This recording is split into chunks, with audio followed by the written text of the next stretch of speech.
Hello, welcome to the American Dreamer Show. I'm Bill Sefkar. It's Father's Day 2020, June 21st. We have a very special show, counting on you enjoying it. And here's to you, here's to me. My tea and honey works very good. As I said, it's Father's Day, very meaningful. You well know, many of you and me, my family. And as I always try to do, I recreate some kind of poems, special words to project for the day, whether it's Mother's Day or we have Valentine's Day, we have birthday, whatever. So I come up with something. Probably in the next few weeks I'll come up with something for July 4th, Independence Day. So this is what I penned from my dad, Joseph, who's very near and dear to me, my mom too. So this is what I have from my dad's tribute for him on the special Father's Day. Dad, this is for you. I wonder where you are, but I know wherever you are, you're here in my heart. Wherever you are, I know that you are doing amazing things. Maybe not far from me or far from here, but you did so many amazing things in your life. I know that there is a need for that elsewhere in this great expanse. You had a lot to offer here and wherever you are. It's Father's Day and you're dear to me. Every day, I try to reflect on what you gave us all. It was all a fine example. It wasn't just a sample. Maybe it was a sample, but you spread it around and you gave everybody a piece of your love. And as I said, you're shining down from above. I know you're here. I know you've been with me. It's given me strength. It's given me the ability to abound and bear free from fear, that inner strength, but I can't continue without putting in a good word for your dear. She complimented you and you complimented me, gave me a lot. On Father's Day 2020, I look back and in hindsight, what you meant, what you gave, and it leads me to allow how I behave. I'll be strong with your memory close by, and the love that you gave me is not so far behind. You did a great job. I can only thank you and Mom. The legacy, that's me, and how I carry on. Can't thank you enough. Can only begin to try. Because when I do, a tear comes to my eye. Happy Father's Day, dear Dad. And then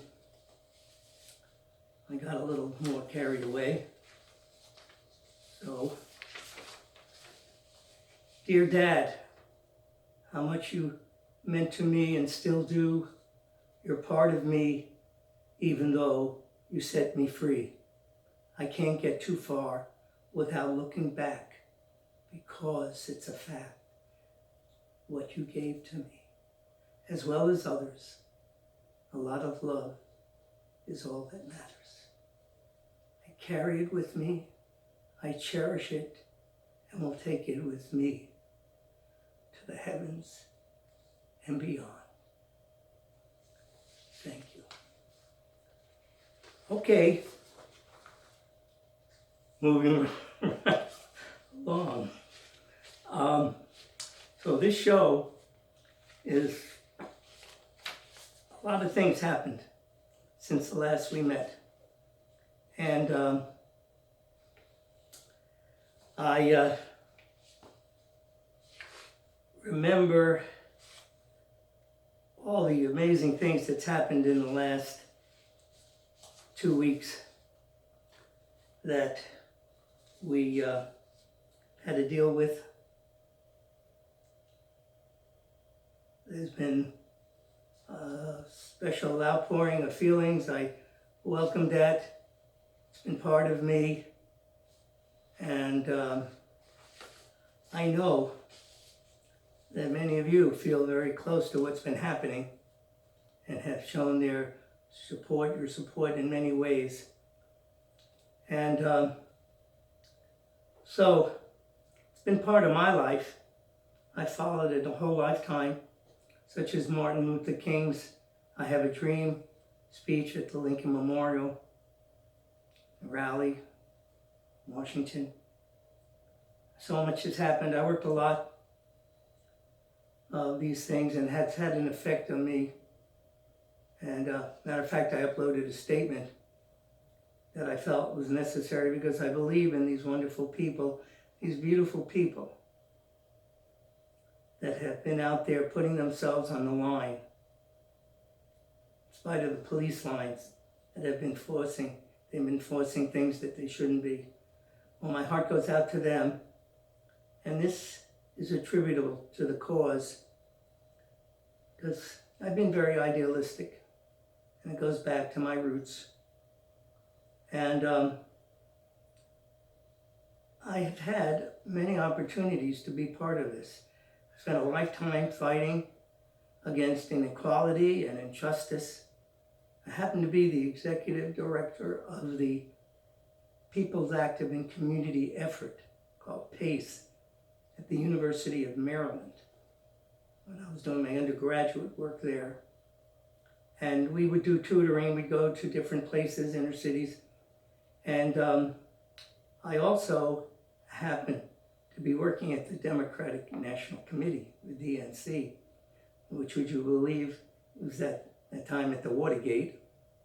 And I was doing radio in the radio department. And it was the enormous break-in at the Watergate that you all know about. But I was working there the day that Martin Luther King was shot. And I was taking the bus back to the University of Maryland when the word of Martin Luther King's assassination was filtering out through. And there I was in this frozen moment in time, sharing with what you can imagine, mostly African Americans on the bus. And the look on their faces,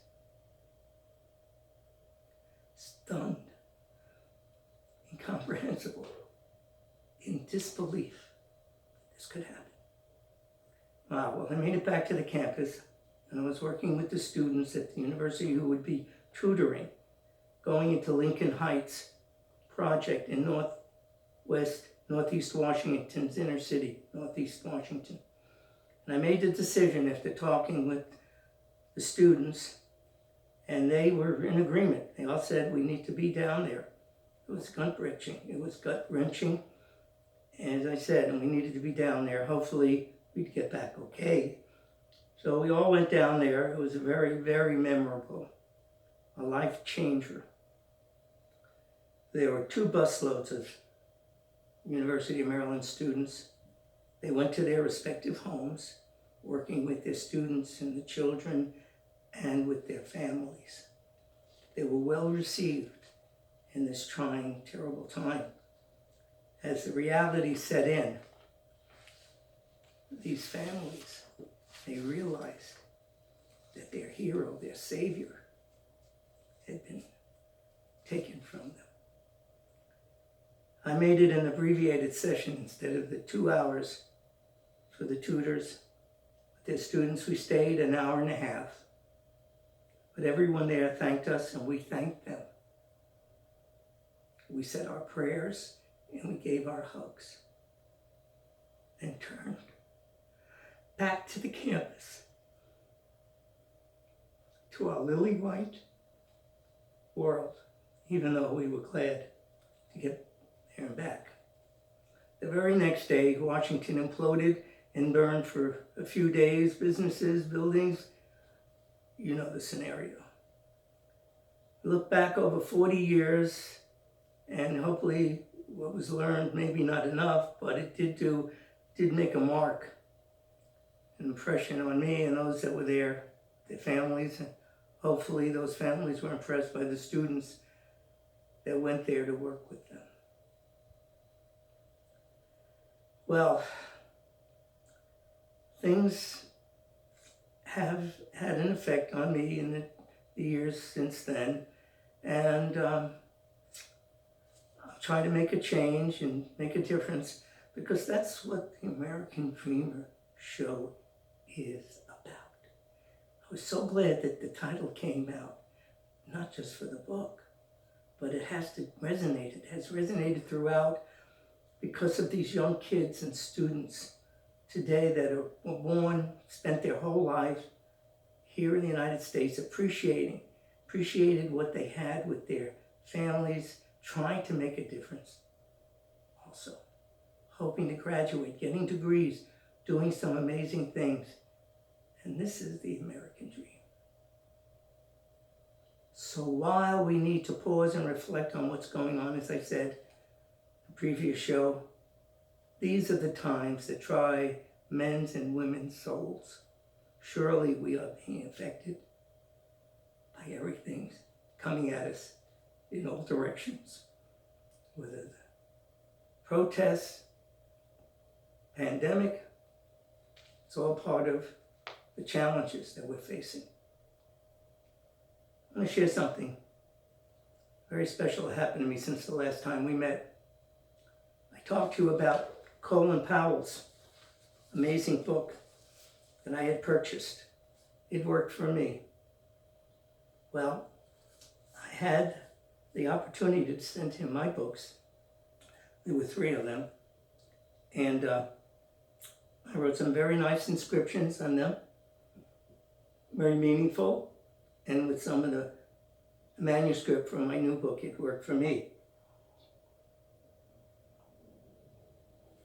And if you remember, I had started this book without knowing about his book, and I put in the numeral 4 in my title, and I started with the domain name and everything. So about a week later, I get the book back, and there is General Powell's writing, what he wrote. And I blew it up here. Maybe you can see a little better. But he said, to Bill Sefakar, thank you for the note and the books. Best of luck with number 4. The number, numeral 4. Adam, he said, and then General Powell signed it. Well, giving me the inspiration to go forth, try to do more along those lines. I got a lot of stuff on my plate. But he has been on a number of the talk shows, General Colin Powell recently. And he spoke very eloquently, very cautiously as a statesman of his stature, and as you would expect. And he told it like it is. He told us, he said, how men and women, all people, what you are, were very true, what you have to do. It's doing the right thing, doing the right thing. I recommend it wholeheartedly. I wanted to report with you, it's very telling, my dear cousin, Pam, I was going to have a picture of that, but it was on Facebook. And she is the correspondent for the Washington Post here in the United States, even though she lives in Madrid, Spain with her husband, Ramon Gonzalez David, and another name. They always have a lot of names in Spanish. And it was just a year ago, 2 years ago, exactly 2 years ago, I was in Israel for 2 weeks. And then for another 10 days, I flew over to Madrid for a wonderful family gathering. Very, very dear. But she had this article about what's happened with the pandemic in Spain, that they got the release like we're dealing with rescinding the stay-at-home order. And it's been 2 or 3 months that they were dying in droves. So the flags were put at half-mast. But when the decision came to come out, go to different places trying to do your due diligence for social distancing and masks, well, they took off. And it was foreboding, very overshadowing what's happened here in the United States when people don't take this seriously enough. And they were warned by Italy, went through the same thing. And that you better take this to the next level. Don't, just because you get a green light to go out, it's going to come back, and even worse. So this is what I'm sharing with you. I'm trying to do what I can to keep within the bounds and not to share my germs or receive anything from anybody that might be carrying it. I go to the park, I bring my guitar and upload some of those settings of the sun or whatever with the people, and they stay back. So this is something, the analogy is there, and we're supposedly getting back to normal, but it isn't normal. So please keep within the boundaries of what we know are acceptable, being safe, and if family and themselves, and not spread anything. We don't want to have that happening. These warnings are coming out, as I said, from different countries that have dealt with it, and they think they're over it, but it comes back to bite them. Talking about where it started, it's amazing that in New York, Governor Andrew Cuomo and Mayor of New York City, Bill de Blasio, have reduced their numbers. They have had 2,000 deaths a day, and they were down to less than 40 the COVID-19, and they were taxed to the max. And it's a remarkable achievement, and they had to put things in perspective. You have to change your way of life. We guess that's what they did, but they're getting back. Matter of fact, very ironic that they're opening up the baseball spring training, although because of some of the Philadelphia Phillies that contracted the virus, they stopped that. But the New York Yankees, instead of practicing where they do here in Tampa Bay, were told, come back. They're better off practicing in New York. Wow, what a turn of events. So let's stay vigilant, my friends. And all right, well, let's maybe take it to the lighter side. I think laughter is the best medicine, and smiling. It's also good. Smiling increases your face value. I try to smile and laugh. I like to bring it to the show. You know, I've tried this with my Dumb and Dumber jokes and things. I might just be doing something a little more to get off out into the hinterlands. And my brother-in-law asked me if I'm going to do a stand-up. I said, no, I'm not comfortable. I'll do sit down. So, but I'm going to come up with some lighter stuff. We'll see how that turns out in the next few shows. Excuse me. But this brings me to the next level here, because as you see, I'm still working.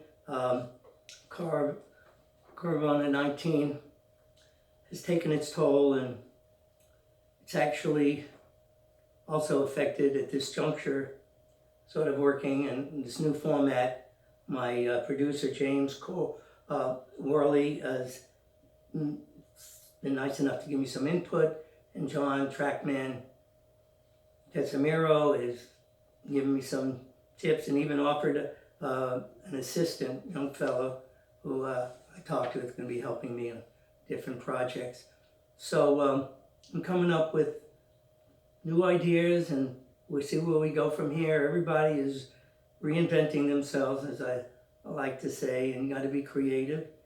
And God willing, I'll come up with some ideas that get pumped up in me, and I have a few that, like with song selection, I have 2 songs that I'm going to probably videotape for this show. One is Calypso, John Denver's amazing song when he traveled with Jacques Cousteau for almost a month, traveling on Calypso, their ship that did all their studies and discoveries and everything. Beautiful song, and I was going to try to perform it down at the Clearwater Marine Aquarium. We'll see. And there's another song I'm learning. It's called Trade Winds. Beautiful, lively, happy song about the islands. And here, I suggest you have a chance to look at it. So this is what I'm working on. So I say, please do what you think is going to make you feel good without testing the waters too much. I have something, because it's Father's Day, I want to share something very important. Well, meaningful. It's not. When my dad was retiring in his early 60s, he wanted to learn to play the guitar. And so I'd been playing for a number of years, so I said, well, Dad, I'll go out and get you a guitar. So I traveled around and I found this guitar at a pawn shop. And it's a pretty good guitar. It was almost as good as my guitar. Matter of fact, it had a really good case. Better case. I still have the case. So Dad tried. He went to some adult education classes, except that he was the oldest one by a long shot. They had, people in high school, college, and so he kind of stood out, and he tried. And one thing I remember that the teacher told him he had the best tuned guitar, which made me feel good, because that's one of the hardest things you'll learn. And he wasn't ready for that, but I still got him his guitar tuned. So anyway, this song, appropriately, as I mentioned in my intro, happened to be my mother's favorite song. And so we're here. I hope this works. I should have tried it out. I hope it's tuned. And here we go. And so this is my mother's favorite song. It's called Annie's Song, and John Denver.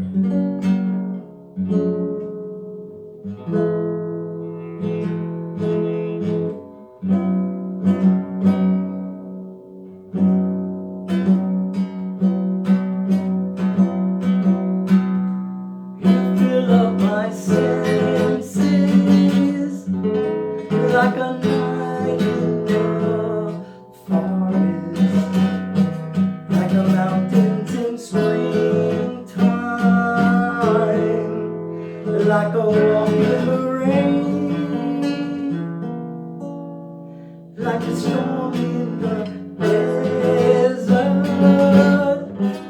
like a sleepy ocean. Fill up my senses, come fill me again.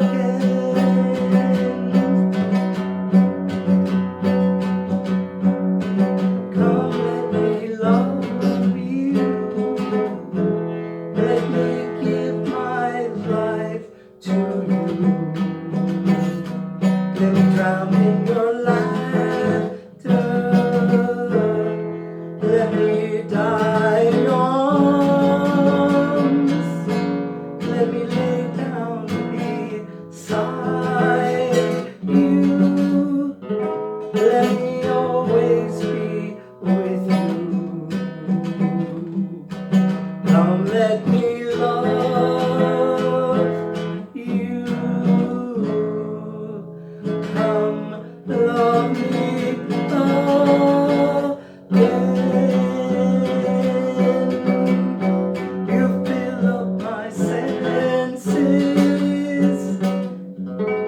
Like a night in the forest,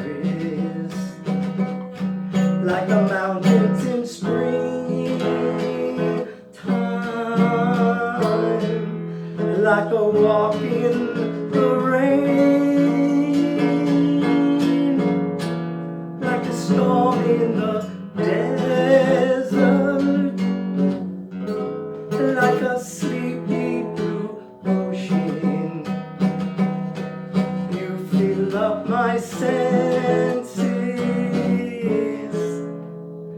Come fill me again.